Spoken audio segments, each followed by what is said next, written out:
اس وقت میں آپ کو کلیئر طور پہ یہ بات بتا رہا ہوں کہ ہمارا نیکی کا جو فرشتہ ہے وہ بالکل ویلا بیٹھا ہوا ہے.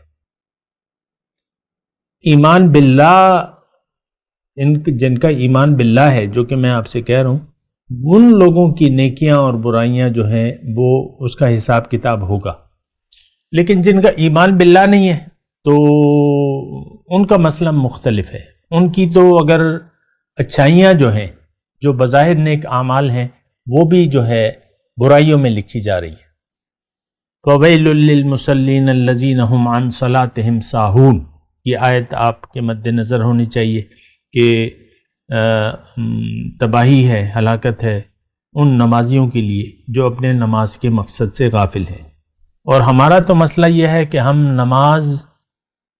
نماز ہی کیا، ساری زندگی کے مقصد سے غافل ہیں. آپ سمجھ رہے ہیں؟ مجھے دیکھیں، جلدی نہیں ہے کہ میں جلدی سے مضمون ختم کر لوں اور یہ آگے بڑھوں، نہیں. ہم تو زندگی کے مقصد سے غافل ہیں، تو نماز کا تو کوئی مقصد ہی نہیں ہے. آج دیکھ لیں، ہم جو بھی اعمال کر رہے ہیں وہ ایک روایتی طور پہ ہمارے ہیں. روزہ ہوتا ہے، روزہ آتا ہے، رمضان آتا ہے، روزہ رکھ لیتے ہیں. اب قربانی کا مہینہ آنے والا ہے، لاکھوں روپے کے جانور خریدے جا رہے ہیں بنا کسی ایمان کے، بنا کسی یقین کے.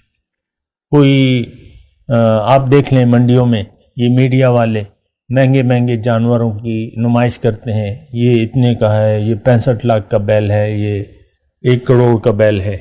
یہ اس طرح کی باتیں ہوتی رہتی ہیں. ہمارے یعنی ایک کھیل تماشا ہے بس. قربانی اور زندگی کا تو ایک مقصد ہونا چاہیے. ہماری تو کسی چیز کا کوئی مقصد نہیں ہے. قربانی ہم اس لیے کر رہے ہیں کہ ہم نے قربانی نہ کی اور ہمارے گھر سے خون نہ بہا تو لوگ کیا کہیں گے، اور باربیکیو ہم کیسے کریں گے.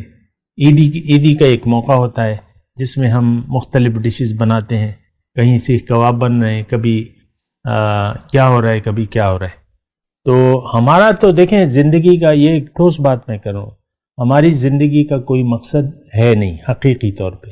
اور اگر ہے تو وہ ظاہر ہے، دنیا ہے. دنیا، دنیا اور دنیا.